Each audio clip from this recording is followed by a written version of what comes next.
Ici, nous allons parler de Marie-Claire Heureuse Félicité Bonheur Dessalines, qui, une vie époustouflante, née dans l'esclavage, va subir bien des sévices.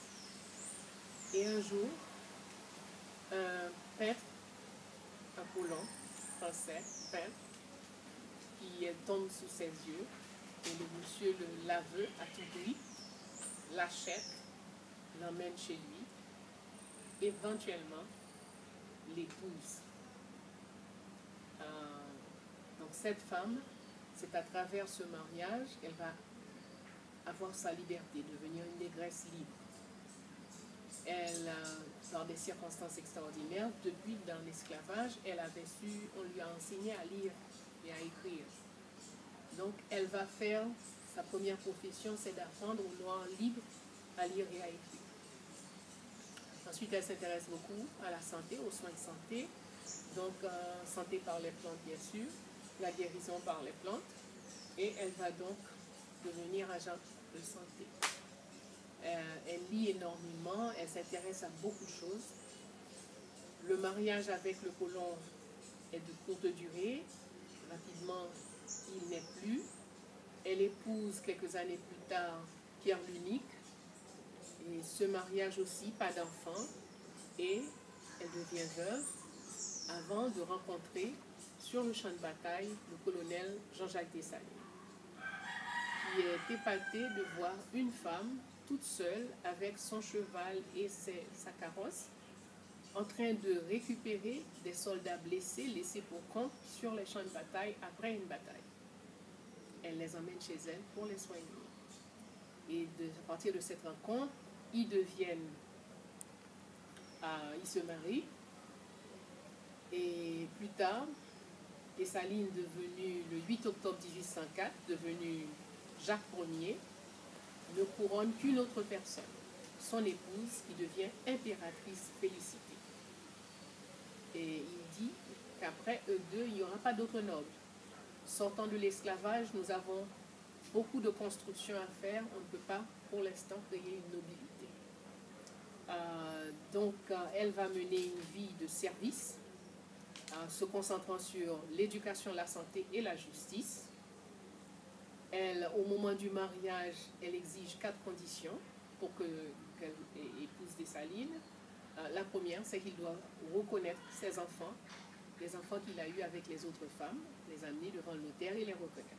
Deuxièmement, donner aux mères de ses enfants des moyens d'élever les enfants décemment. Et l'une des autres conditions, parce qu'il y en a 4, c'est que ses ennemis ne sont pas automatiquement les ennemis de l'impératrice. Elle garde son indépendance dans le mariage. Et c'est un mariage qui se tient en février 1800. Donc c'est une femme qui pense pour elle-même et qui sait comment définir les conditions qui lui sont favorables. Donc, Marie-Claire Heureuse Félicité Bonheur va élever 4 des enfants de Dessalines. Elle va être la principale architecte qui établit la capitale impériale en 1804. Et cette femme va se mettre au service de la nation pratiquement toute sa vie. Une très longue vie. À la mort, à l'assassinat, au moment de l'assassinat de l'empereur, elle écrit une lettre extraordinaire à celui qui est, par la criée publique, est l'assassin de Dessalines, donc le général Étienne Guérin, à qui elle dit j'avais décidé de ne pas, je paraphrase, j'avais décidé de ne pas m'occuper de vous, mais puisque vous persistez, je tiens à vous faire savoir que vous n'êtes qu'un vulgaire criminel, même si moi aussi je devrais périr par vos coups. Et elle écrit cette lettre à ce monsieur qui est, au moment où elle écrit la lettre, est nommé ministre de la guerre et de la marine. Donc il montre le courage, la détermination de cette femme. Cette merveilleuse vie dure 110 années. Elle est née en 1748, le 8 mai, et elle s'éteint le 8 août 1858. Donc une vie extraordinaire de service. C'est elle qui a donné aux Haïtiens la soupe de l'indépendance. C'est sa recette que nous utilisons à la Fondation Félicité. Et c'est justement en admiration devant elle que nous avons nommé la Fondation Marie-Claire Heureuse, Félicité Bonheur des Salines. Elle aussi, elle vit en vous. Vous avez la capacité de réveiller cet esprit qui dort en vous et de créer avec les aliments les moyens de soigner nos enfants. Comme Tante Toya, nous pouvons éduquer nos enfants pour devenir des libérateurs et des fondateurs.